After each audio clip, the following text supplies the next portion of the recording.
Good afternoon, everybody, and welcome back to RobMotive. Out here cruising around in the Toyota Tacoma today, and I got a little bit of disturbing news the other day, and I think I might be cruising around in this Toyota Tacoma a little bit longer than I had anticipated. You know, if you don't know, this is a 2023 Tacoma. I bought it as kind of a filler, a gap, a bridge until I could get to 2023, until it was available, right? And I went through all kinds of iterations on that truck. I was going to get the off-road and then the sport and even an SR5, and finally I came to the right truck, I think, for what I wanted, and that is the Trail Hunter. Now, one of the most important things that I'm looking for in this new Toyota Tacoma is to get the full truck, right? I mean, if I'm going to get another Tacoma, it's going to be the full version, the hybrid version. I want the turbo hybrid. It's not that I want a turbo hybrid, but that's what's available in the 2024 if you go for everything Toyota has to offer. So that's what the Trail Hunter is going to have in it, as well as the Pro, and I'm sure some of the other models it will trickle down to as well. But the disturbing news that I heard, somebody commented on my channel that they went to a dealership and they were trying to order, I'm not sure how, but they were trying to order the Trail Hunter or put down a deposit on one so that they could be one of the first ones to get it, right? And the dealership told them that because of production and demand, it would be a couple of years before they would be able to put their hands on a Trail Hunter, the hybrid version. Now, that is very disturbing to me, you see, because originally I thought I would be trading this truck off this year, towards the end of the year, when the 4-cylinder turbo comes out, the redesigned 2024, until I change my mind. So I thought, well, I can wait, you know, another 6 months or so and grab the hybrid Trail Hunter when it comes out, because I have heard other places that it should be coming out sometime maybe mid, even possibly late next year, but certainly not 2 years. I don't know if I can stand to wait 2 years, but there is something else. It does provide a bit of an opportunity for me. You see, already I've decided that I'm going to go ahead and go full bore on this truck as far as mods go, right? So I've kind of thrown away the hesitation and I've started bringing things in to kind of transform this truck into what I want it to be. Now, does that mean it's going to be completely different than any truck I've had before? Well, the answer is no. There are some things that I really like that I want to bring to this truck. Now, the difference in doing those things, again, some of which are going to be the same, are methods in doing it, or things hopefully that I've learned in doing things before. And I've already kind of employed that a little bit with the roll bar, the sport bar that I put on the back. You know, the first one that I got, I assembled it all on the floor, tightened it all up, I put it on the back of the truck, and then I started drilling holes in it to run wires and stuff. Now, you still have to drill holes, but it is much smarter to do all of that with the bar off of the truck. Run your wires through, get everything in position, and then put it on the truck. And I'll tell you something else. Fortunately for me, happened to be a couple of guys around to help me lift it on the truck. They actually lifted it on the truck themselves. I didn't even have to do it. That was not my intent. I did seek out help, but I was going to help lift it myself. But boy, did that make it easier.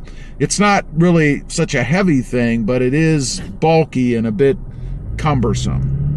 So I've got it on the truck with all the wiring in it, and did learn something from the first time that I did it. Now we're going to be doing a front bumper on this truck. And of course, a lot of these products don't come really with any instruction or any templates or anything like that. And on this one, as was the last one, I am going to have to do some cutting and some trimming and some demolition and all that stuff. but hopefully I get a little bit better fit. And I have to say, the first time that I did that bumper, I did get a pretty good fit, but it was a little bit off here or there, I think. So I'm going to be mindful of that when I create my own template this time, because you don't get one, to go ahead and put this bumper on and get it the way that I want it. So it's really about methodology in those two cases, as opposed to simply putting something on that's exactly the same, if you know what I mean. Now, that brings up another thing for me. Since it appears I'm not going to be able to get this truck right away, or at least 6 months after they release them, a lift. You know, I love lifted Tacomas. I've mentioned that at length on the channel, and I'm considering doing something with this truck again. Maybe something a little bit different. Definitely not a block and spacer lift. I kind of learned my lesson there a little bit. I think you can do a block and spacer as long as you don't do anything extreme. I mean, if you're going to lift the truck like an inch or maybe even 2 inches, a block and spacer aren't bad. But when you get more or taller than that, you start compacting everything and changing angles and reducing ride quality. Things get rougher, firmer, and that's okay if you like that kind of thing, but I don't really dig that. You know, I made a mistake with the Voodoo Blue truck that I had. I had it lifted about 3.5 inches in the front. It wasn't my intent, but that's what it came out, and that kind of ruined the CV axle boot. It caused it to tear, and all the fluid leaked out all over the place. Not a good thing, not something that you want to do, right? I mean, you don't go to put a lift or any product on a truck and create problems with other more major components, and that's exactly what I did. But anyway, I'm thinking of doing probably some sort of a suspension lift, something like that, something that will give me at least equivalent ride quality and the height that I want. Now, I'm not going to go nuts, although I'd like to, but I'm not going to spend 50 grand on this truck.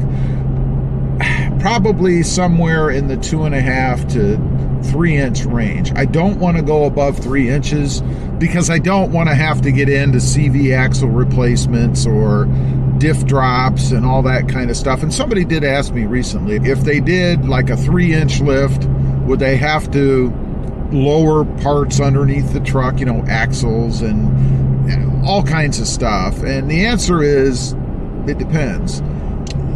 There's two lines of thought out there. One, that yeah, you have to do that, it's a must, and the other is no, you really don't have to do that kind of stuff.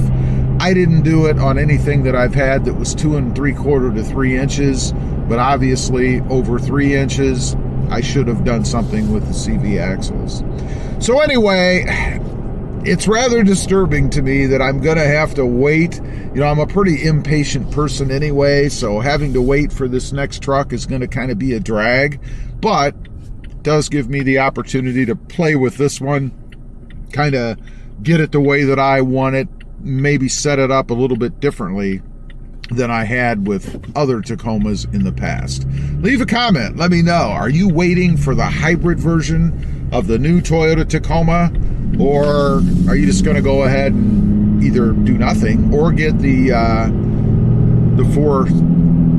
4-cylinder turbo? I'd be curious to know. Thanks for watching. Stay safe out there. Bye.